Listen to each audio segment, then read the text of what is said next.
2 years ago, I realized I was suffering from a verbal disease. I was apologizing for everything.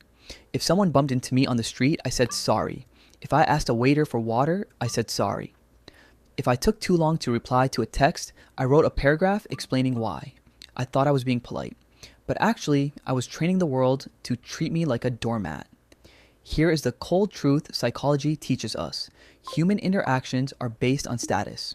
When you apologize excessively, you are signaling low status. You create a loop. You act weak, people treat you as weak, so you feel weaker. I decided to destroy this loop. I ran a radical experiment. For 30 days, I banned the word sorry from my vocabulary completely. I replaced it with 3 psychological triggers. The result, my relationships, my business, and my self-respect didn't just change, they transformed. Here is exactly what I did, and the psychological mechanics behind it. Trick number 1, the thank you, flip, day 3 of my experiment. I was 15 minutes late to a crucial meeting with a high-stakes client. The old version of me would have rushed in sweating, heart racing, shouting, "I am so sorry I'm late. The traffic was terrible." Now, let's pause and analyze that. When you do that, you are spotlighting your failure. You are asking for forgiveness, which subconsciously puts them in the position of judge and jury and puts you in the position of the accused. You start the meeting with a debt. So I tried the flip. I took a deep breath, walked in slowly, maintained eye contact, and said, "Thank you for your patience." The shift in the room was instant. It was almost magical. By saying thank you, I acknowledged the situation without lowering my status. I didn't beg for forgiveness. I praised their virtue. I flipped the script from "I messed up" to "You are a kind person for waiting." The client didn't scold me. He smiled and said, "No problem. We just started." If you want respect, stop apologizing for taking up space. Start thanking people for sharing theirs. Trick number 2, deleting the just virus. During my experiment, I analyzed my communication patterns, specifically my emails. I found a horrifying pattern. I was using the word just as a shield. Phrases like, "I just wanted to check in," or "I just think that maybe," or "I just have a quick question." I realized I wasn't sending emails. I was sending permission slips. Just is a minimizer. It is a linguistic tick that signals fear. It tells the other person, "I know I am not important.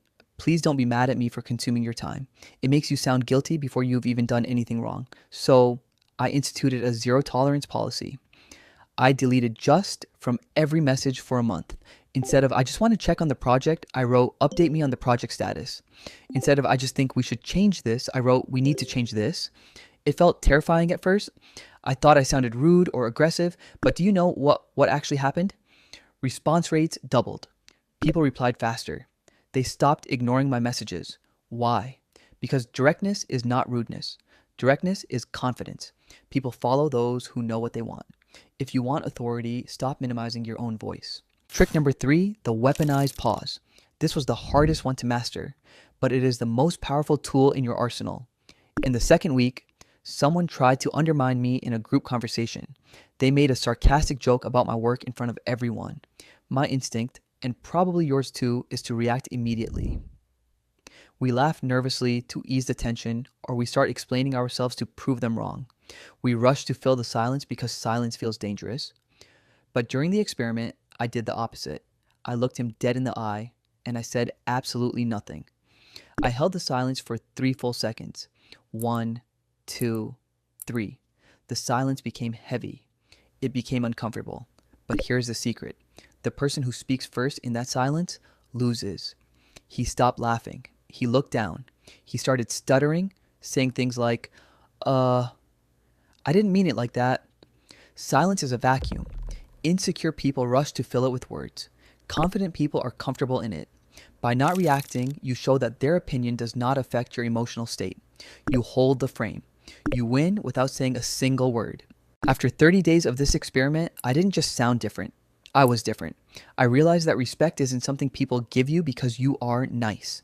It is something you command through your behavior. You teach people how to treat you. Try these 3 tweaks for 1 week. Don't just listen to me. Test it. See how the world reacts to the new you. If you want to join the 1% who master their psychology and linguistic authority, hit subscribe. This is Elia Methods. See you in the next analysis.